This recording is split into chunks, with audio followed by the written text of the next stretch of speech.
রব্বুল আলামিন বলেন, আমি মানুষদেরকে যে নিয়ামত দান করেছি এই নিয়ামতের শুকরিয়া আদায় করার জন্য পৃথিবীর ভিতরে যত বৃক্ষ আছে, যত গাছ আছে, সবগুলাকে যদি তারা কলম হিসাবে ব্যবহার করে, আর সারা পৃথিবীর মধ্যে যত সাগর আছে ওই সাগরের পানিগুলোকে যদি কালি হিসাবে ব্যবহার করে, ওই গাছরুপি কলম পানিরূপী কালি দ্বারা যদি আল্লাহ রাব্বুল আলামিনের প্রশংসা লিখে আরম্ভ করে লিখতে লিখতে লিখতে লিখতে গাছরূপী কলম শেষ হয়ে যাবে, পানিরূপী কালি শেষ হয়ে যাবে, তথাপি আমি আল্লাহ রাব্বুল আলামিনের শুকরিয়া আদায় করা শেষ হবে না। আল্লাহ রাব্বুল আলামিন এত নিয়ামত দান করছে, সারা পৃথিবীর গাছগুলোকে আমরা কলম হিসেবে ব্যবহার করি, আর সারা বিশ্বের সমস্ত সাগর নদী নালা পানিগুলি আমরা কালি হিসেবে ব্যবহার করি। সেই কালি এবং কলম দ্বারা আল্লাহ রাব্বুল আলামিনের প্রশংসা থেকে আরম্ভ করি, ওই গাছরূপী কলম শেষ হয়ে যাবে, পানিরূপী কালি শেষ হয়ে যাবে, তথাপি আমাদের আল্লাহ রাব্বুল আলামিনের শুকরিয়া আদায় করা শেষ হবে না। আল্লাহ রাব্বুল আলামিন আমাদেরকে এত নিয়ামত দান করেছেন। রাসূল সাল্লাল্লাহু আলাইহি ওয়াসাল্লাম বকরির রানের গোশত খুব পছন্দ করতেন।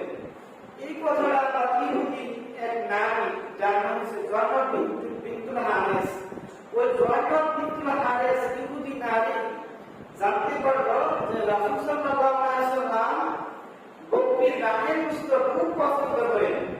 তো তিনি ইচ্ছা করলেন, চক্রান্ত করলেন, এখন একটা কৌশল অবলম্বন করা যায় যে মুহাম্মদ সাল্লাল্লাহু আলাইহি ওয়াসাল্লামকে কি করে হত্যা করা যায়।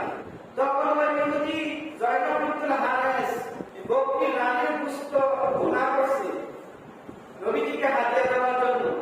ভুনা করে এটার ভিতরে এমন ভাবে বিষ মিশ্রিত করছে যে এটা মুখে দেওয়ার সাথে সাথে যেন নবীজি দুনিয়া থেকে বিদায় হয়ে যায়। নাউযুবিল্লাহ। ইহুদিরা কতই খারাপ, তাদের চক্রান্ত, তাদের কৌশল, তাদের উদ্দেশ্য যে কতই খারাপ।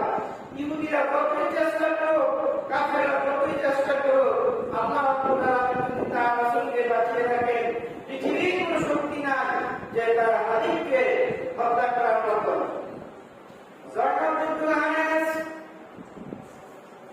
বকরির রানের মাংস ভুনা করে ওই রানের ভিতরে ইচ্ছা মতো বিষ প্রয়োগ করে রাসূল সাল্লাল্লাহু আলাইহি ওয়াসাল্লামকে হাদিয়া দিল। আর বললেন, রাসূলুল্লাহ হাদিয়াল্লাহ, আমি জানতে পেরেছি আপনি নাকি বকরির রানের মাংস খুব পছন্দ করেন। রাসূল, আমার হাদিয়া আপনি গ্রহণ করুন, এই বকরির রানের মাংস আপনি গ্রহণ করুন। রাসূল সাল্লাল্লাহু আলাইহি ওয়াসাল্লাম ইহুদি নারী জয়নব বিনতুল হারিসের হাত থেকে ওই বকরির রানের মাংসটা নিলেন। রাসূল সাল্লাল্লাহু আলাইহি ওয়াসাল্লামের সাথে একজন সাহাবী ছিল, ওই সাহাবীর নাম ছিল বিশর বিন বারা। বিশ্বনবী নবী মুহাম্মদ রাসূলুল্লাহ সাল্লাল্লাহু আলাইহি ওয়াসাল্লাম আল্লাহর নাম নিয়ে ওই বকরির রানের মাংস খাওয়া আরম্ভ করলেন। একটু মাংস যখন নবীজি মুখের ভিতরে দিলেন, চিবানো আরম্ভ করলেন। এমন সময় আপনি বলতেছে, রাসূল, আপনি দয়া করে আমাদের ভিতরে দিবেন না, আমার মধ্যে ওই নারী বিষ মিশ্রিত করে রাখছে। বকরির আপনি যখন এই কথা বললেন, রাসূল সাল্লাল্লাহু আলাইহি ওয়াসাল্লাম বকরির রানের সাথে বানায় দিলেন। নবীজি ওই নারীর মাংস ভিতরে দিলেন না। কিন্তু রাসূল সাল্লাল্লাহু আলাইহি ওয়াসাল্লামের সাথে যে সাহাবী ছিল বিশর বিন বারা, ওই বিশর বিন বারা বকরির রানের মাংস দিয়ে খেয়ে ফেললেন। খাওয়ার সাথে সাথে ওই বিশর বিন বারা ইন্তেকাল করে দুনিয়া থেকে বিদায় হয়ে গেলেন। ইন্না লিল্লাহি ওয়া ইন্না ইলাইহি রাজিউন। রাসূল সাল্লাল্লাহু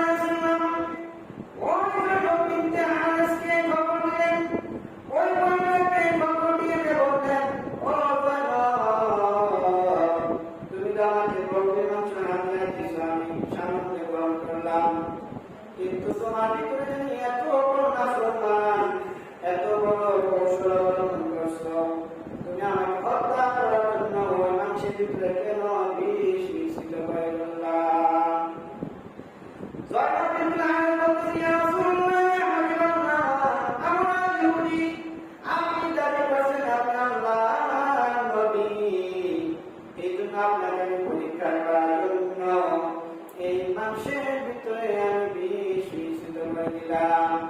আর আমি বললাম, আপনি যদি সত্যি নবী হয়ে থাকেন তাহলে অবশ্যই আপনি মারা যাবেন না, আর যদি নবী না হয়ে মিথ্যাবাদী হয়ে থাকেন তাহলে আপনি মারা গেলে আমরা আসান পাবো।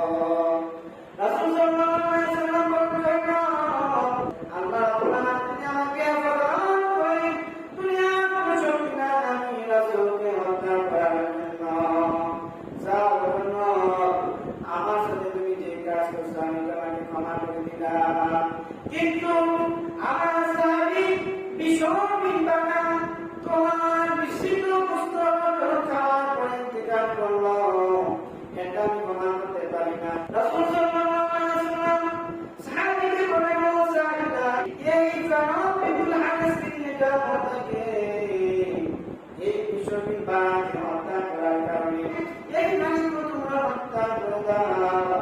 তখন সাহাবীরা এই নারীকে দুনিয়া থেকে বিদায় করে দিলেন। কত বড় চক্রান্ত করছে যে নবীকে হত্যা করার জন্য নবীর খুব পছন্দনীয় একটা খাবারের জিনিস এমন ভাবে বিষ মিশ্রিত করলো যে সাহাবী ভিতরে নেওয়ার সাথে সাথে ইন্তেকাল করলো। 557 হিজরির ঘটনা, রাসূল সাল্লাল্লাহু আলাইহি ওয়াসাল্লাম গাছকে চুরি করার জন্য ইহুদিরা চক্রান্ত করলো। তখন এই ইরাকে একজন বাদশা ছিল, একজন সুলতান ছিল, যার নাম ছিল নুরউদ্দিন। ওই নুরউদ্দিন ইরাকের বাদশা, তিনি আল্লাহ মানব, তিনি রাত্রিবেলা ঘুমাইতেছেন, ঘুমাতে হঠাৎ করে আপনি স্বপ্নে দেখেন রাসূল সাল্লাল্লাহু আলাইহি ওয়াসাল্লাম নুরউদ্দিনের বাসায় আসছে। আয়েশা বলতেছে, নুরউদ্দিন, এই দুজন লোককে আমি তোমাকে চিনাই দিলাম, এই দুজন লোক থেকে তুমি আমাকে রক্ষা করো, এই দুজন ইহুদি আমাকে অনেক কষ্ট দিতেছে। নুরউদ্দিন ঘুম থেকে উঠে আশ্চর্য হয়ে গেলেন, এমন কি ঘটনা নবী করিম সাল্লাল্লাহু আলাইহি ওয়াসাল্লাম আমার কাছে এসে ইশারা দিতেছে। নুরউদ্দিন ঘুম থেকে উঠেন, মনে মনে ভাবলেন রাসূল সাল্লাল্লাহু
যে টুকরাকে দেখছি আসলে ওই টুকরা আছে কিনা। এইভাবে খাবার খাওয়ানোর পরে হাতিয়া দিতে দিতে সকল মানুষ যখন বিরাট হয়ে গেল, তখন কোনদিন শুনেছে তোমাদের মধ্যে কি এমন জানা আছে যে আর কোনো মানুষ করিনা সেটা আছে কিনা? সকলে একবারকে বলতো যে বাদশাহ কোনদিন আমাদের জানা মধ্যে মদিনাতে আর কোনো মানুষ নাই। তখন তিনি বলতেছেন না, এটা হতে পারে না, আমার বিশ্বাস এই মদিনাতে আরো কোনো লোক আছে, তোমাদেরকে আমি আবার আদেশ করলাম দেখো মদিনাতে কোনো লোক আছে কিনা। তখন সবাই কয়েকবারকে আবার বলবো না, আমাদের জানা মতে মদিনাতে স্থানীয় কেউ এরকম না যে আপনার দাওয়াতে উপস্থিত হয় নাই।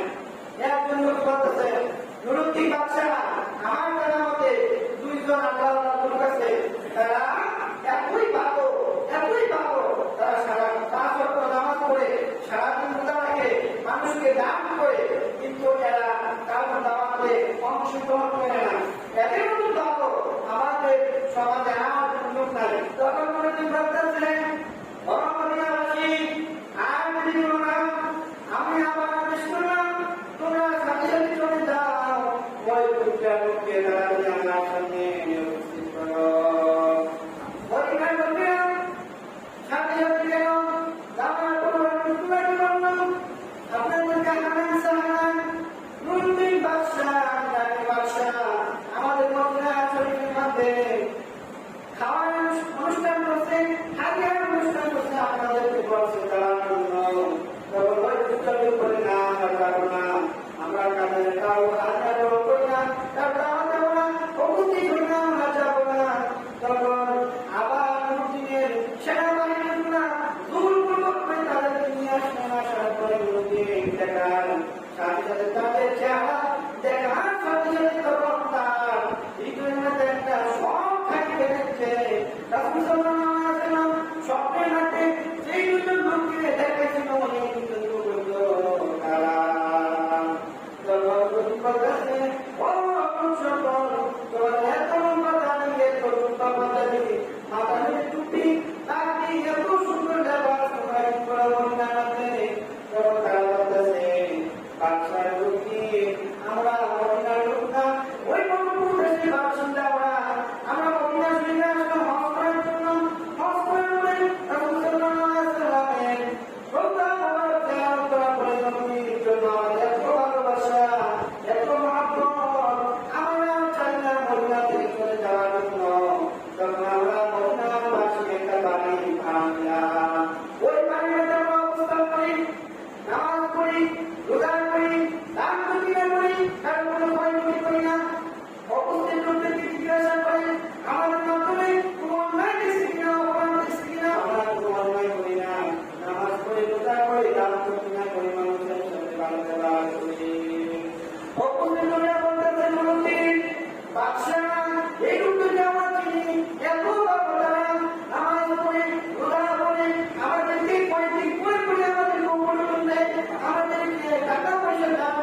খুঁজে পেলাম না, খুঁজে পেলাম না।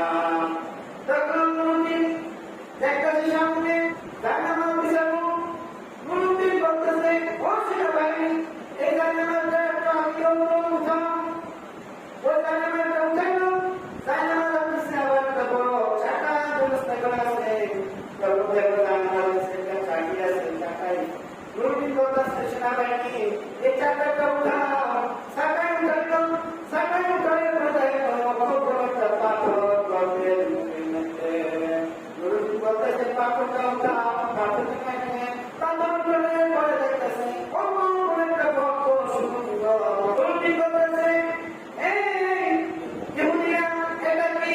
তখন তারা ভয়ে স্তব্ধ হয়ে গেল, তাদের কথা বলার মতো কোনো সাহস নাই। তখন সেনাবাহিনী বলল সেনাবাহিনী দয়া করে এই শুরু করবে তুমি প্রবেশ করো। সেনাবাহিনী একটি লাইন নিয়ে শুরু করে প্রবেশ করে শুরু করে ঢুকতে যাইতে যাইতে যাইতে যাইতে আর মাত্র কিছু এক বিঘা তুমি সামনে যাওয়ার তখন রাসূল সাল্লাল্লাহু আলাইহি ওয়াসাল্লাম কবরের ভিতরে তখন সেনাবাহিনী বাহিনী আসলেন, আসে বলতেছে আমি না এত ভিড়ে প্রবেশ করলাম, সকল সামনে যেতে পারতো তাহলে আমাদের নবীর কাছে তখন এটা কি দেখলাম, তোমরা এতটুকু কি করলাম? আপনার কাছে ক্ষমা প্রার্থী আমরা যার কাছে আমাদের কাছে বলছি তাদের ভিতরে এত বড় চক্রান্ত নিয়ে আসে আমরা দয়া করে আমাদেরকে ক্ষমা করে দিবেন।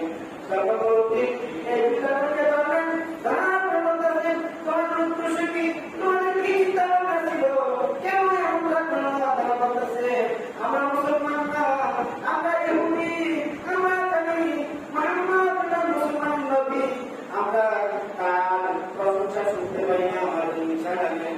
আমাদের দেশের প্রধানমন্ত্রী আমাদেরকে বলতে তোমরা যদি মুহাম্মদের নাম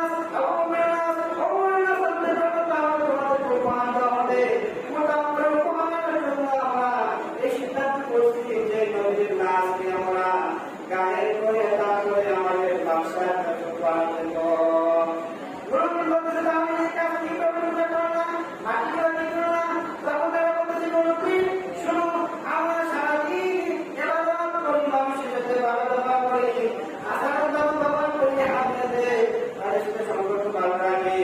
আর যখন রাত্র হয়ে যায় তখন আমরা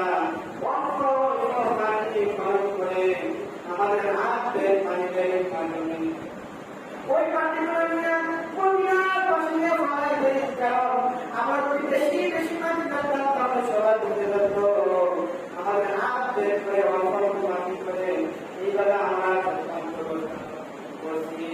তখন মুরব্বী সকল মুসলিমদের বলল তোমরা সবাই কিসে কিসে মারতে তোমরা মুসলমান সকলে আমাকে যা দিয়েছেন যেগুলো দিয়েছেন তার সাথে তার প্রমাণ পেলাম। সকল মুরব্বী সকল মুসলিমদের এই দুটো লোককে হত্যা করে দিলেন বলে আলহামদুলিল্লাহ। দেখেন ইহুদিরা কত বড় চক্রান্ত করে তাদের জাবাসের ভিতরে, তাদের দাঁড়িয়ে ভিতরে, তাদের পুঁজি বার্তার ভিতরে উত্তরসূরি যে মুসলমান ক্ষতি করা তাদেরকে নষ্ট করে দেওয়া, তেমনি ভাবে আমাদের রাষ্ট্রনীতিতে ভারত আমাদের ক্ষতি করার জন্য আমাদের পানিতে মারার জন্য কত চক্রান্ত করতেছে বা করছে। এই 1971 সালে যুক্ত করে বাংলাদেশের যত সম্পদ আছে এই সম্পদগুলা ভারতকে নিয়ে গেল। তারপরও এই সরকার আশা করে কত সম্পত্তি দিচ্ছে। আমাদের বিগত প্রধানমন্ত্রী নিজের পক্ষে বলছে যে আমি যত কিছু দিচ্ছি ভারতে কেউ কি কিছু দিচ্ছে, কেউ দিচ্ছে না। তখন সাংবাদিক বলতো তখন আপনি কি আনছেন, তখন আমাদের প্রধানমন্ত্রী ভারতের বুবুদা